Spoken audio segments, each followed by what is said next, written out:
शिव जी के मंदिर जाने का अवसर मिले वहां भी जाओ, श्री किशोरी जी को चित्त में धारण करके, क्योंकि किशोरी जी के समस्त अर्चकों में सबसे बड़े अर्चक यदि कोई हैं तो हमारे महादेव। उस भाव से उन्हें प्रार्थना करो। और जब वृंदावन जाओ तो ठाकुर जी से मिलकर के, श्री जी से मिलकर के महादेव की प्रार्थना करो। दोनों में कभी भेद मत करो, एक रस एक रूप मानो। हमारी श्री राधा वल्लभ लाल जी तो महादेव के सेवा के ठाकुर जी हैं, जो वृंदावन में विराजन हैं।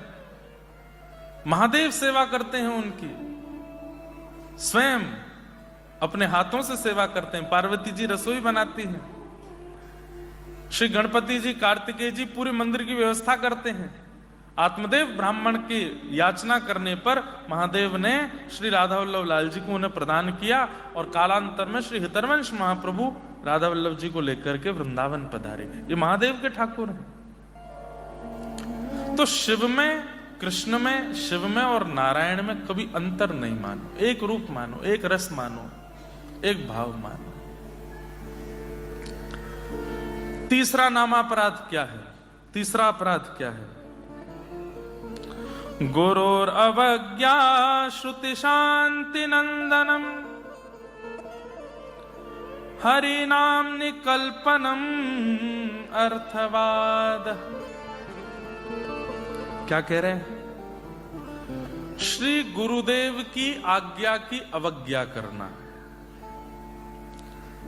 गुरुदेव ने कह दिया सिडनी जाओ, अभी जैसे मान लो कह दिया आपके गुरुदेव ने बैठे बैठे, चलो क्या कर रहे हो, कुछ नहीं, जाओ सिडनी जाओ। एक बात बता रहे तो ये नहीं पूछना कैसे जाएं, कब जाएं, पैसे कौन देगा, भोजन क्या करें, सिडनी जाके करना क्या है। गुरुदेव ने कह दिया तो जाओ। इतनी आज्ञा का पालन गुरुदेव के प्रति, इतनी तो बहुत ऊंची बात कर दी हमने, पर गुरु जितनी आज्ञा करें उसकी भी अवज्ञा कर देना, नहीं मानना, उसका पालन ना करना, यह अपराध है। यह नामापराध में आता है। और ये ध्यान करते चलिएगा कि ये सारे वो अपराध हैं जिनके कारण भजन में मन नहीं लगता, जिनके कारण कथा में मन नहीं लगता, जिनके कारण ठाकुर जी की सेवा में मन नहीं लगता। ये सारे अपराध यदि आपके अंदर होंगे तो भगवत भक्ति में मन नहीं लगेगा। और जिस दिन ये अपराध नष्ट होंगे, भजन भी बनने लगेगा, सेवा भी बनने लगेगी, व्रज प्रिय भी लगने लगेगा, श्री जी कृपा करने लगेंगे, अपने आप अपने पास बुलाने भी लगेंगे। अपराधी हैं हम, इसलिए दूरी बनी है।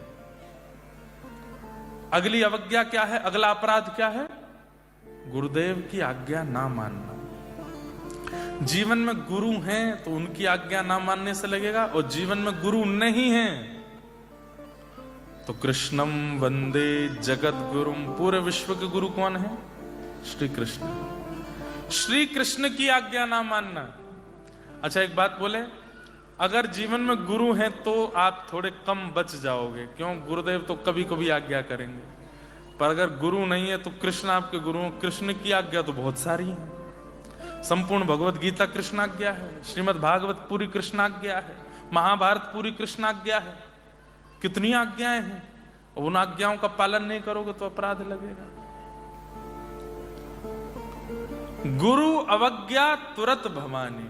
महादेव कहते हैं कि गुरु की आज्ञा की अवहेलना और अवज्ञा करने से तुरंत दंड मिलता है।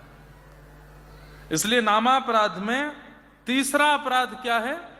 गुरु अवज्ञा, गुरु आज्ञा ना मानना।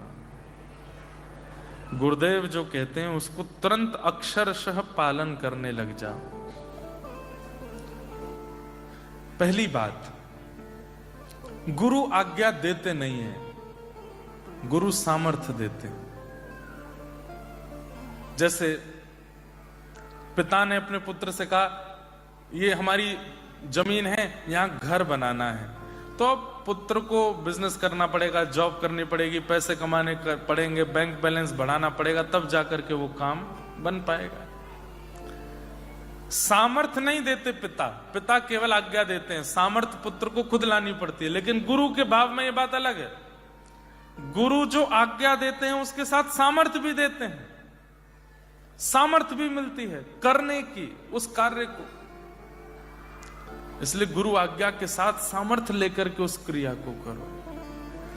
उनकी आज्ञा की कभी अवहेलना मत करो, कभी अवज्ञा मत करो। गुरुदेव जो कहते हैं वो हमारे लिए सक्षर पालन करो। गुरु आज्ञा हमारे लिए भगवद आज्ञा के समान है। और चौथी बात, चौथा अपराध क्या है? शास्त्रों की निंदा करना। भागवत जी में ऐसा लिखा है, जबरदस्ती लिखा है, ऐसा कुछ होता थोड़ा ही है। भगवत गीता में यह लिखा है, ऐसा कुछ है थोड़ा ही है, ऐसे ही लिख दिया है।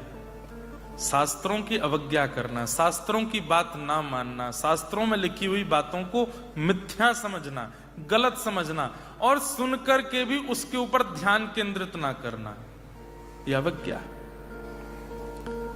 यह चौथा अपराध है। तो प्रथम अपराध संतों की उपेक्षा करना, दूसरा अपराध शिव और विष्णु के रूप में विद्रोह मानना, तीसरा अपराध शास्त्रों की गुरु अवज्ञा करना, चौथा अपराध शास्त्रों का पालन ना करना और शास्त्रों की निंदा करना।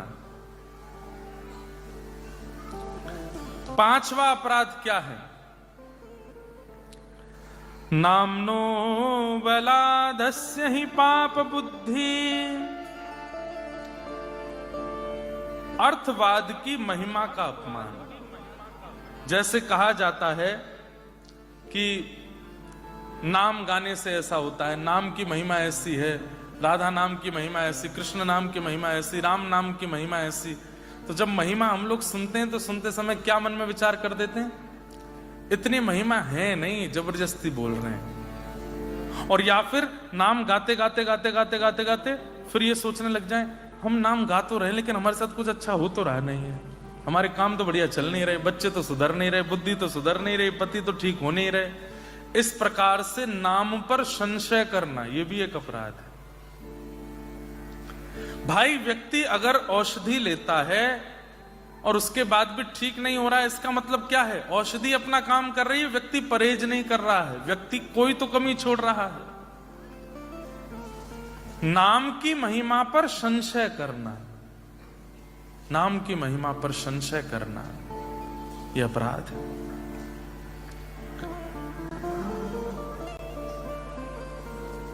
अर्थवाद की महिमा, नाम की महिमा को ना समझना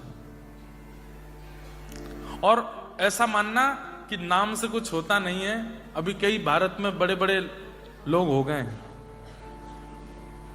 वो कहते हैं नाम गाने से सब कुछ हो जाएगा, तो फिर भगवान का काम धंधा सब छोड़ दो, भगवान का नाम गाते रहो, अपने आप हो जाएगा। अब देखो, एक बात हमारी सुनना बहुत ध्यान से।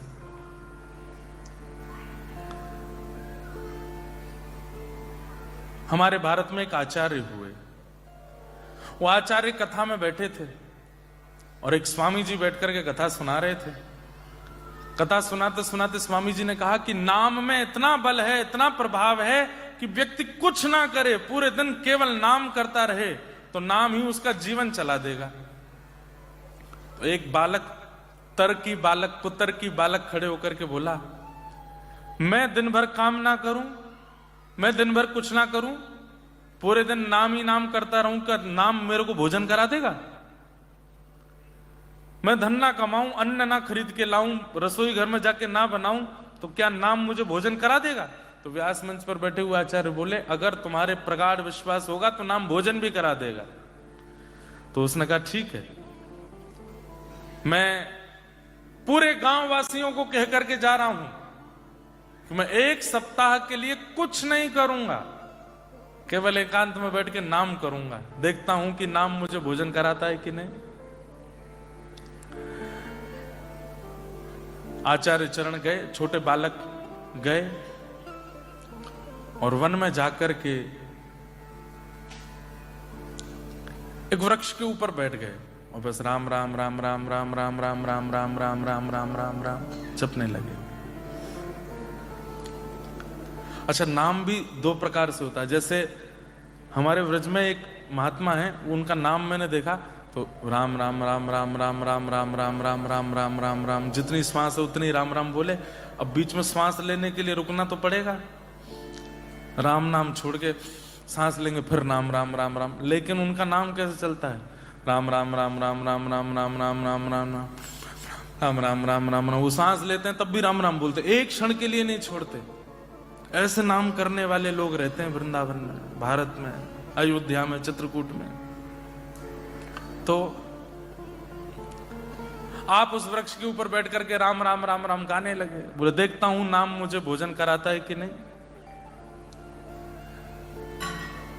बैठे बैठे बैठे बैठे बैठे घंटों व्यतीत हो गए। तभी वहां कुछ यात्री आए और उस यात्री उस वृक्ष के नीचे से ही जा रहे थे। वृक्ष के नीचे से जाते समय उन्होंने आपस में चर्चा की। ऊपर इनका राम नाम चल रहा था। इन्होंने कहा भैया चलते चलते सुबह से दोपहर हो गई है, बहुत धूप हो गई है, थोड़ा इस वृक्ष के नीचे आराम कर लेते हैं, सामने नदी है, हाथ मुंह धो लेते हैं और हमारे पास बहुत सारा प्रसाद रखा है, थोड़ा पा लेते हैं। उन लोगों ने स्नान करके वृक्ष के नीचे बैठ के अपना पूरा प्रसाद खोल करके जैसे ही पाने लगे,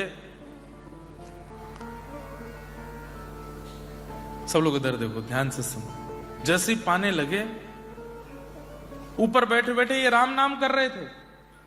जैसे ही पाने लगे उतने में ही उस क्षेत्र का एक बहुत बड़ा डाकू अपनी पूरी फौज लेकर के आ गया और उन यात्रियों को चारों तरफ से घेर करके अपनी तलवार वलवार निकाली। बोले सब सामान नीचे रखो, हाथ ऊपर कर लो। बोले भैया हम पे कुछ नहीं, हम तो यात्रीगण हैं, हमारे पास कोई धन धान्य नहीं है, सोना चांदी कुछ भी नहीं है। बोले सब क्या रखा है झोले में? बोले सब भोजन प्रसाद है। बोले इन लोगों को बंदी बनाओ, किनारे करो। हाथ पैर बांध के किनारे किया। बोले इनका सब झोला जो भी सामान है निकालो। भोजन प्रसाद सारा निकाला। बोले मालिक कोई धन धान्य तो नहीं है, पर भोजन और ये सब प्रसाद वगैरह बहुत ज्यादा है इनके पास। उन यात्रियों को भगा दिया। बोले तुम भागो यहां से, भोजन छोड़ जाओ। और कोई बात नहीं, धन नहीं मिला, आज भोजन ही करते हैं। सबरे डाकू डकैत बैठ करके वो भोजन प्रसाद जैसे ही पाने लगे तो उनमें से एक मंत्री बोला, बोले मालिक रुको। बोले क्या हुआ? कहीं ऐसा तो नहीं पास के नगर का राजा हमको ढूंढ रहा है, उसने इन यात्रियों को विष मिला करके भोजन भेजा हो यहां पर, और ये यात्री षड्यंत्र बना करके ये भोजन हमको खिला देंगे ताकि इनका खा करके हम मर जाएं, और जो राजा हमको ढूंढ रहा था वो सब जगह घोषणा कर दे कि अब हमारा राज्य जो है वो डाकू डकैतों से मुक्त हो गया है। एक बार इस भोजन का परीक्षण कर लेना चाहिए, कहीं इसमें विष तो नहीं। बोले परीक्षण कौन करेगा? बोले हम सब तो आपके संगी साथी हम, और वो यात्रियों को आपने भगा दिया, अब परीक्षण कौन करे? ढूंढने लगे कोई मिले तो परीक्षण करे। ऊपर बैठे बैठे वो बालक राम राम राम राम जप रहा था। तभी एक सैनिक की नजर पड़ी। अरे मालिक मिल गया मिल गया मिल गया, देखो ऊपर बैठा है, इसको नीचे उतारो। अब वो बालक भागा वहां से, तो जैसे तैसे उसको पकड़ लिए। पहले तो उसके हाथ बांधे, उसके पैर बांधे, बोले इसका मुंह खोलो।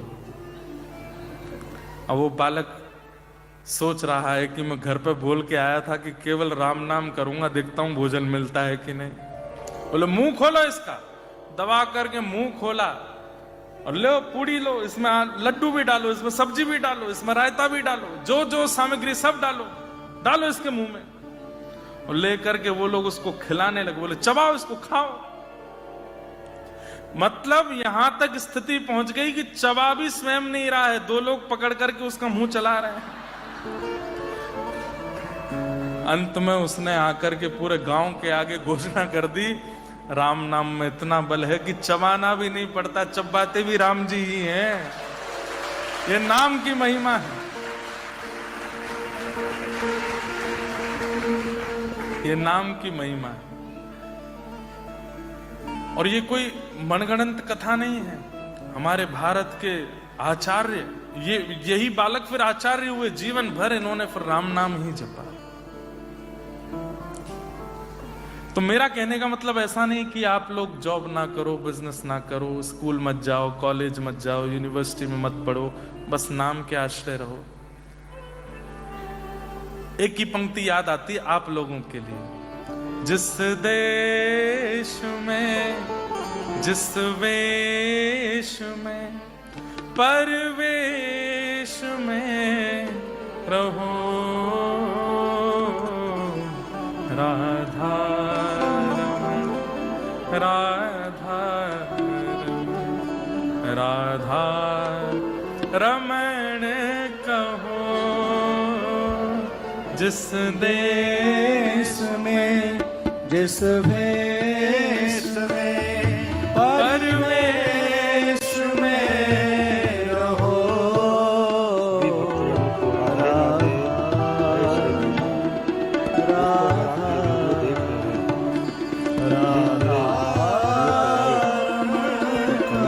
अरे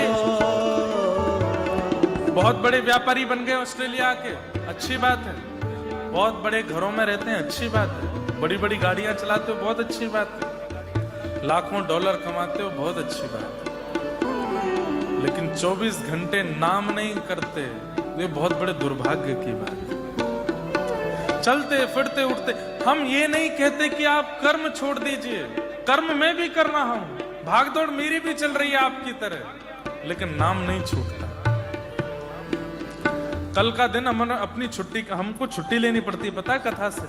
365 दिन में से 360 दिन कथा करते होंगे, बीच में 5-6 दिन की छुट्टी लेते हैं कि चलो नहीं करें। कल मेरा छुट्टी का दिन था, मैंने कहा एक दिन मेलबर्न पहुंच के केवल आराम करेंगे, 4 तारीख से कथा करेंगे। कल हम सुबह आ गए थे 4 बजे। कल पूरे दिन कुछ नहीं किया, आराम किया, भोजन प्रसाद पाया।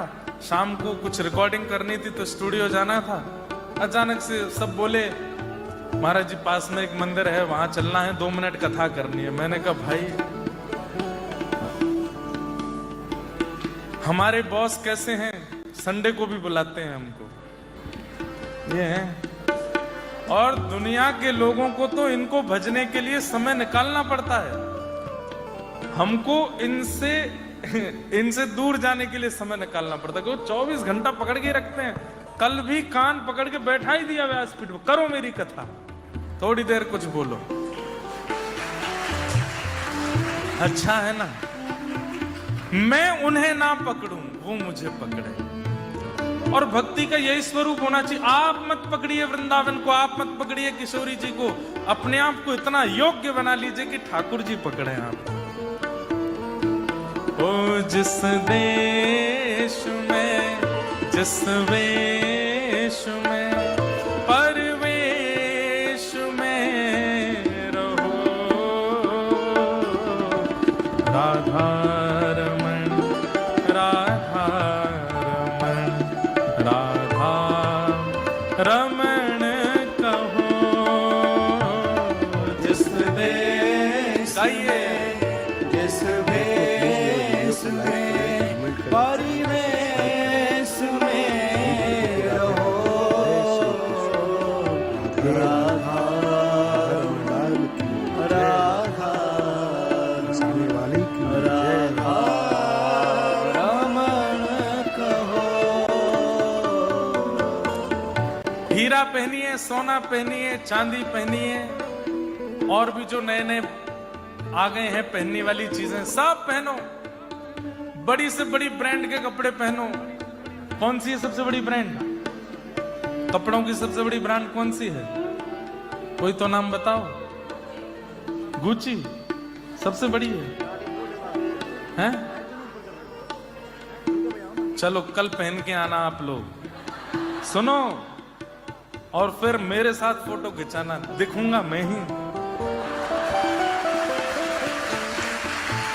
250 रुपए की बगलबंदी, 300 रुपए की धोती, 50-60 रुपए का पटका, आपके 5 लाख के रुपए कपड़े को ऐसे नीचे फेंक देगा, बर्बाद कर देगा।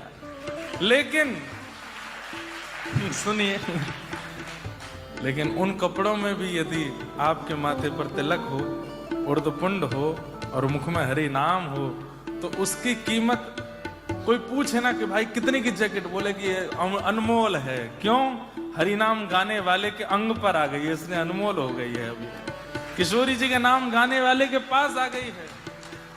जिस रंग में, जिस ढंग में, जिस संग में रहो, गाइए। जिस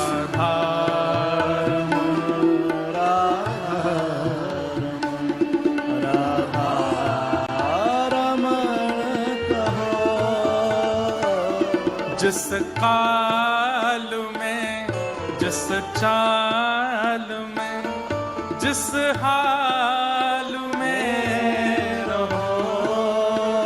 आओ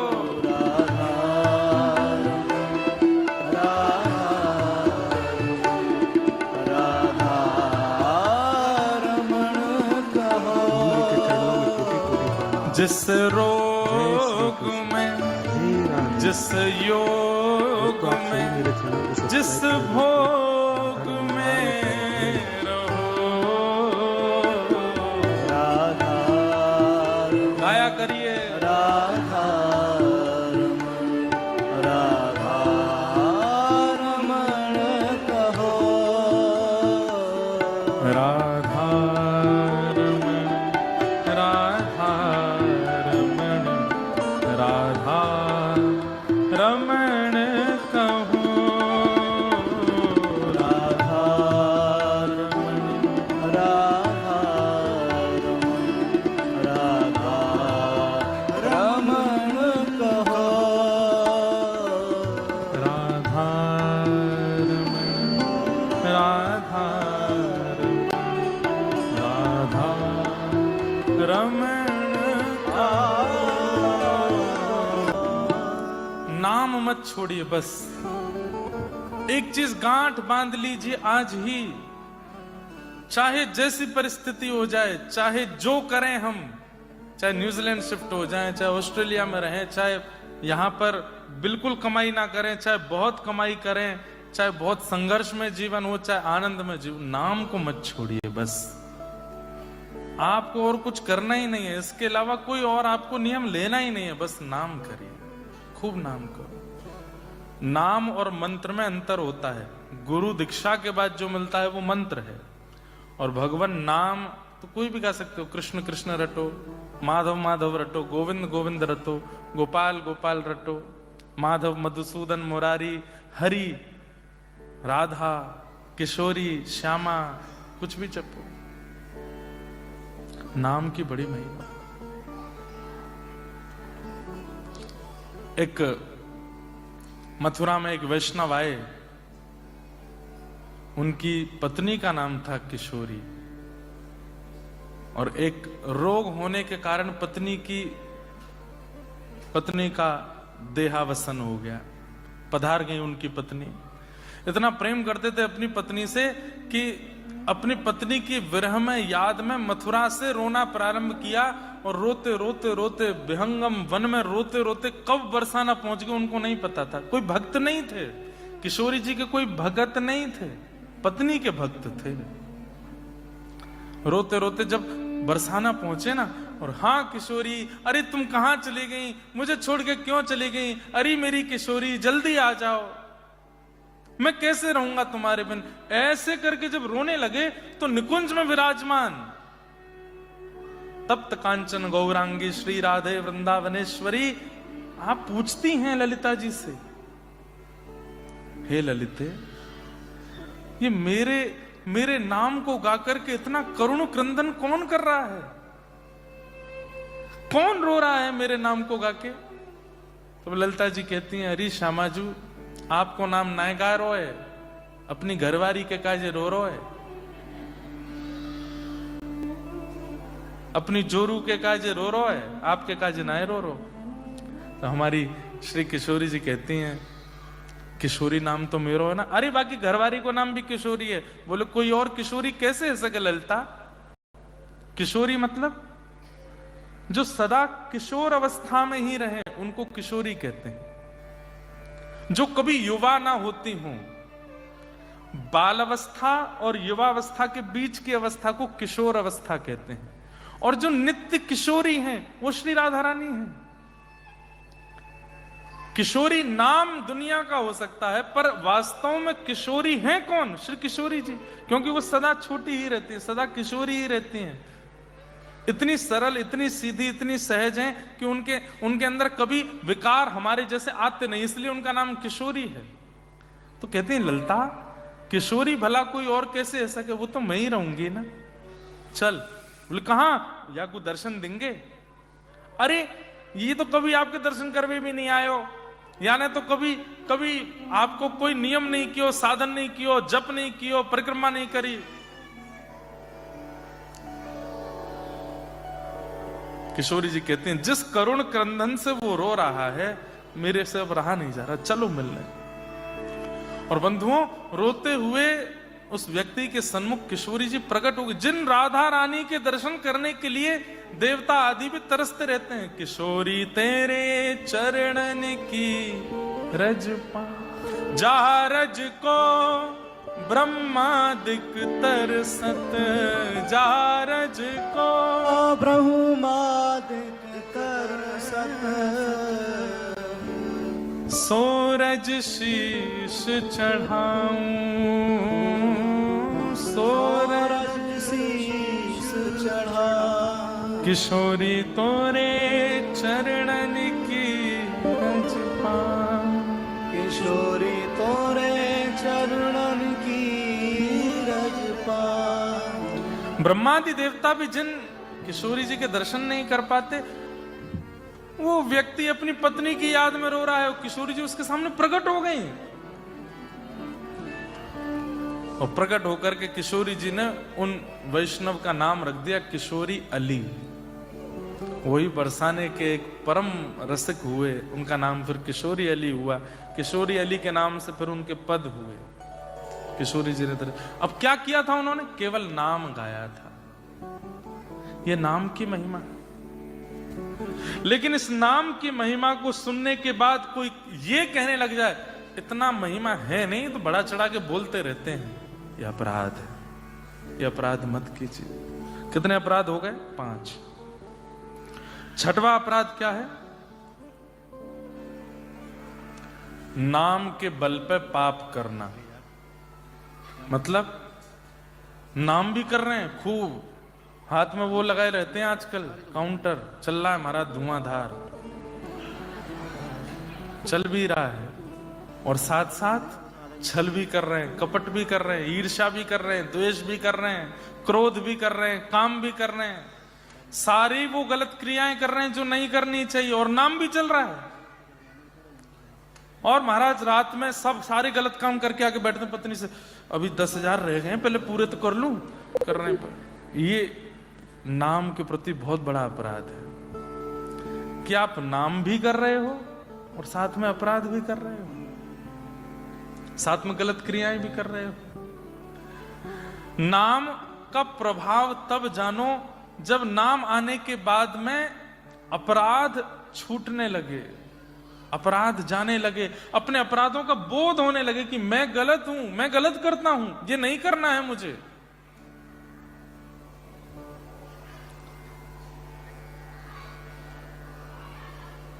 मैया तेरे पांव पड़ूं एक बार हरि बोल, मैया तेरे पांव पड़ूं एक बार हरि बोल। श्री नित्यानंद महाप्रभु, श्री चैतन्य महाप्रभु बंगाल की धरती पर नाम नहीं गाते थे लोग। श्री नित्यानंद महाप्रभु, श्री बलराम जी के अवतार, सब लोग ध्यान से सुनिएगा, हर एक के घर में जाते और जाकर के खटखटा करके भिक्षा मांगते, भिक्षा दे दो। घर से माताएं बहनें निकल के आती, आटा दाल चावल लेके आती, बाबा झोला करो, डाल देती हैं।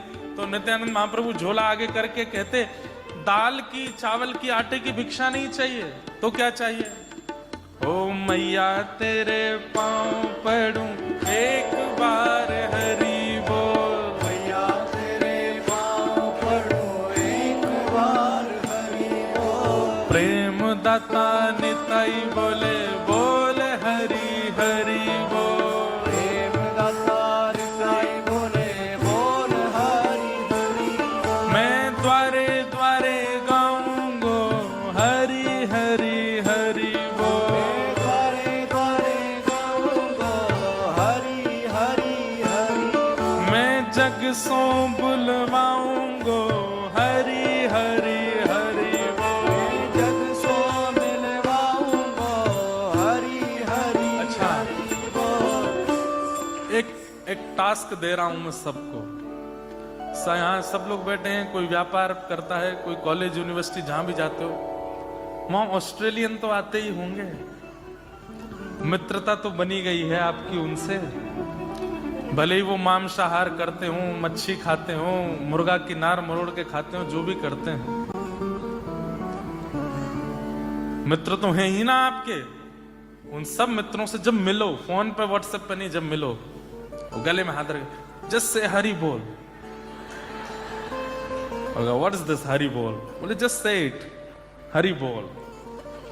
उसको रोज बोलना, नाउ नो हेलो नो हाय, ओनली हरि बोल। ओके, जब जब हम मिलेंगे हरि बोल बोला करेंगे। एक दिन वो पूछेगा आपसे कि है क्या ये हरि बोल, उससे कहना जब तुम मरोगे तो मरने के बाद जब तुम नरक जाओगे तो वहां जाकर के, बेचारा नरक नहीं जाएगा, हरि बोल बुलवा दोगे तो, लेकिन फिर भी उसको बताना अपनी भाषा में। बोले कि जब तुम प्राण त्यागोगे उसके बाद अंग्रेज लोगों की जो भावना रहती है वो कहां जाते हैं उनको पता नहीं।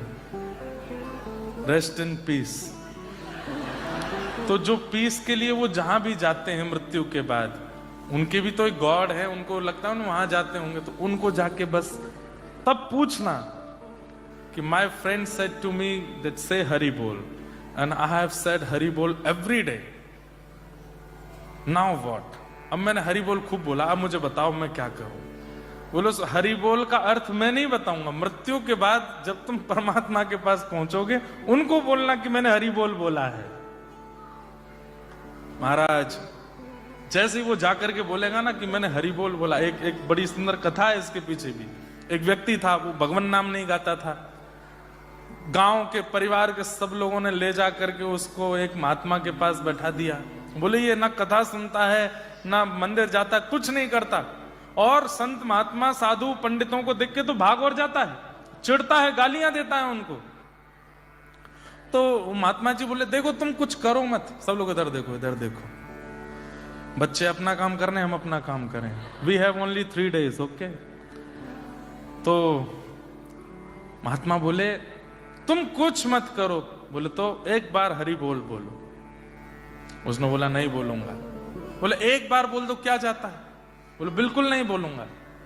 बोले तेरे पांव पड़ रहे हैं, एक बार बोल दो। बोले नहीं बोलूंगा। बोले तेरे पांव धो के पी जाएंगे भैया, एक बार हरि बोल बोल दे। बोला आप चाहे जितना भी कहिए, मैं हरि बोल नहीं बोलूंगा। तो महात्मा बोले बस अब सुन, मृत्यु के अंतिम श्वास तक अब मत बोलना, अब तो तेरे मुख से निकल गया। अब जब तू मृत्यु के बाद यमराज के पास जाएगा ना, बस उसको बता देना कि तूने एक बार गलती से हरि बोल बोला था। और वो महात्मा कह के चले गए। वो व्यक्ति उसी दिन से चिंतन कर रहा है, मैंने हरि बोल बोला है, मैंने हरि बोल बोला है, मैंने हरि बोल। अब मन प्रत्यक्ष तो एक ही बार बोला, पर मन में जाने कितनी बार उसने हरि बोल बोल दिया। जब उम्र हुई 90-95 वर्ष की, मृत्यु हुई, तो मृत्यु के बाद उसको यमलोक ही जाना था, पापी तो था ही। यमराज जी के सामने खड़ा हुआ, चित्रकेतु ने पूरा जीवन बताया, ये किया है, ये किया है, ये अपराध, ये अपराध, ये अपराध। यमराज जी बोले इसको रौरव नरक में लेकर के जाओ। तो जैसे पकड़ के ले जाने, एक मिनट भगवान, मैंने जीवन में कोई अच्छे काम नहीं किए, नरक मेरा घर बनना चाहिए, वैसे आपको अपने दूतों में मुझको शामिल कर लेना चाहिए, इतना बड़ा पापी हूं मैं, पर मैंने एक बार हरि बोल बोला था, एक बार हरि बोल बोला था, एक बार हरि का नाम मेरे मुख से प्रकट हुआ है, उसका फल क्या है? पहले मुझे फल दे दीजिए, फिर मैं नरक भोग लूंगा। यमराज जी बोले रुक जाओ देखने दो। तो अपनी डायरी खोल के यमराज जी ने जब देखा, तो यमराज जी के पास जो लिस्ट थी उसमें करोड़ नाम गाने वाले का फल लिखा है, लाखों नाम गाने वाले का फल लिखा है, खरबों नाम गाने वाले का फल लिखा है, पर एक बार पूरे जीवन में हरि बोल बोलने वाले का कोई फल ही नहीं लिखा था। एक बार बोला है बस। बोले हाँ एक ही बार बोला है। बोले देख लो, याद 108 भी, 108 का भी लिखा है फल, 11 का भी लिखा है, पर एक का नहीं लिखा। बोले नहीं एक ही बार बोला है। यमराज जी बोले तो फिर एक काम करो, सुनो, इसको लेके चलते हैं नारद जी के पास, पूरे दिन हरि बोल करते रहते, नारद जी के पास ले चलो। यमराज जी जैसे जाने लगे तो वो व्यक्ति बोला ऐसे नहीं जाऊंगा, पालकी मंगवाओ। यमराज जी बोले पालकी क्यों? बोले हरि बोल बोला है मैंने। आपको इसका फल तो पता नहीं है। क्या पता हरि बोल बोलने का फल विमान में घूमना होता हो। पालकी तो मंगवाओ, पैदल नहीं जाऊंगा मैं। यमराज जी बोले पालकी मंगाओ। यम के दूत उठा के लेके चलने लगे। नारद जी के सामने जैसे पहुंचे, भैंसा पर बैठ के यमराज और सारे कहार एक आदमी को, नारद जी अपने आसन से खड़े हो गए। बोले आज तो कोई दिव्य महापुरुष आया है, यमराज स्वयं मेरे लोक में लेके आए हैं। ये तो कोई अद्भुत महापुरुष आए हैं। हे यमराज जी, कौन है ये? बोले पूछो मत। बोले क्या ऐसा क्या किया कि स्वयं यमराज मेरे पास लेके आए? बोले इसने अपने पूरे जीवन काल में एक बार हरि बोल बोला है, उसका फल पूछ रहा है। मुझे नहीं पता था, इसलिए मैं आपके पास लेके आया। नारद जी बोले एक ही बार बोला है बस? बोले बस सिंगल एक बार। 95 वर्ष का होके मरा, एक बार हरि बोल बोला है बस, उसका फल पूछ रहा है। नारद जी बोले एक बार का तो मुझे भी नहीं। सृष्टि बनाई ब्रह्मा जी ने, ब्रह्मा जी से पूछते हैं, चलो उनके पास लेके चलो। नारद जी यमराज जी उसको पालकी में लेके ब्रह्मा जी कमल पे से उठ करके बैठ गए, पुष्प वर्षा करने लगे। कोई दिव्य आत्मा आई है भैया। स्वयं जो है यमराज जी नारद जी लेके आए हैं, पुष्प वर्षा करने लगे। यमराज जी बोले इसकी आवश्यकता नहीं है, मत कीजिए। अरे भाई तुम हमारे द्वार पे किसी को लेके आए हो पालकी में बैठा के। बोले कारण तो समझ लीजिए। बोले क्या कारण है? बोले इसने पूरे जीवन में एक बार हरि बोल बोला, उसका फल पूछ रहा है। ब्रह्मा जी बोले एक बार? चित्रगुप्त पुण्यों की डायरी निकाल के लाओ और उसमें देखो एक बार हरि नाम गाने का क्या फल है। चित्रगुप्त ने कहा बोले कि एक बार की संख्या का तो कोई फल है ही नहीं। ब्रह्मा जी भी नहीं उत्तर दे पाए। यमराज जी, ब्रह्मा जी, नारद जी तीनों की मीटिंग चल रही। वो पालकी में से बोलता है ऐसा है मैं बहुत थक गया हूं, कुछ भोजन प्रसाद पवाएंगे जरा? जब तक आपको हरि बोल का अर्थ नहीं पता चलता मुझे बताओ। ब्रह्म लोक की थाली आई है उसके सामने, पा रहा है और ब्रह्मा जी यमराज जी सब देख रहे हैं। बोले क्या करें?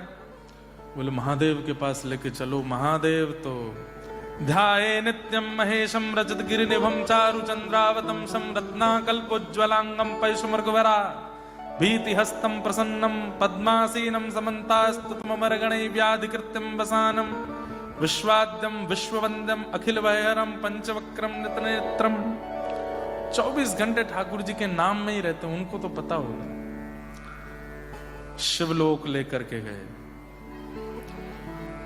जैसे ही कैलाश पर पहुंचे महाराज श्रृंगी भृंगी प्रणाम करने लगे। कार्तिकेय और गणेश जी तो पुष्प, जैसे कोई संत आते हैं तो रास्ते में पुष्प डालते हैं, ऐसे पुष्प डालने लगे। शंकर जी बोले क्या बात है? बोले स्वयं यमराज, स्वयं ब्रह्मा जी, स्वयं नारद जी पालकी में किसी को लेकर के आ रहे हैं।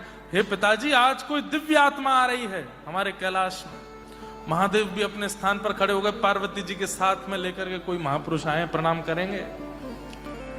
ब्रह्मा जी बोले इस सब की आवश्यकता नहीं, बैठ जाओ आप। किसको लेके आए हो भाई? बोले एक बार हरि बोल बोला है इसने, उसका अर्थ बताओ। बोले एक ही बार बोला है? बोला हाँ एक बार बोला है। बोले अब सब जगह से नहीं मिला है अर्थ तो फिर हरि के पास ही लेके चलो इसको। और महाराज यमराज जी, नारद जी, अच्छा ये सब क्यों जा रहे हैं? बोले हमको भी तो पता चले कि एक बार हरि बोल बोलने का फल क्या होता है। वैकुंठ में लेकर के गए, जय विजय प्रणाम करते हैं। वैकुंठ के द्वार खुले हैं। दुनिया के बड़े से बड़े भक्त भी पैदल जाते होंगे, लेकिन वो पालकी में जा रहा है। आहा, शंख चक्र गदा पद्मधारी सहस्त्र शीर्षा पुरुषः सहस्त्राक्षः। भगवान के सन्मुख जैसे ही पहुंचा, भगवान अपने स्थान से खड़े हो गए। सबने जाकर कहा ठाकुर जी बैठे रहिए, खड़े नहीं होना है। बोले अरे किस दिव्यात्मा को लेकर के आए हैं? सब ने बताया। बोले कि इसने एक बार हरि बोल बोला है, नरक में यातना भोगने आया था, पर पूछ रहा है हरि बोल बोलने का फल क्या है, क्या बताएं। यमराज जी लेकर के नारद जी के पास गए। नारद जी बोले मैं लेकर के ब्रह्मा जी के पास गया। ब्रह्मा जी बोले मैं लेके महादेव, और हम सब लेके आपके पास आए हैं। ठाकुर जी जोर से हंस करके बोले, स्वयं नारद जी, स्वयं ब्रह्मा जी, स्वयं महादेव, स्वयं यमराज इसको पालकी में बैठा के वैकुंठ लामे, यही हरि नाम बोलने का फल है, यही हरि बोल बोलने का फल है। मैया तेरे पांव पड़ूं एक बार हरि बोल, मैया तेरे बोलो हरि बोल, एक बार हरि बोल, मैया तेरे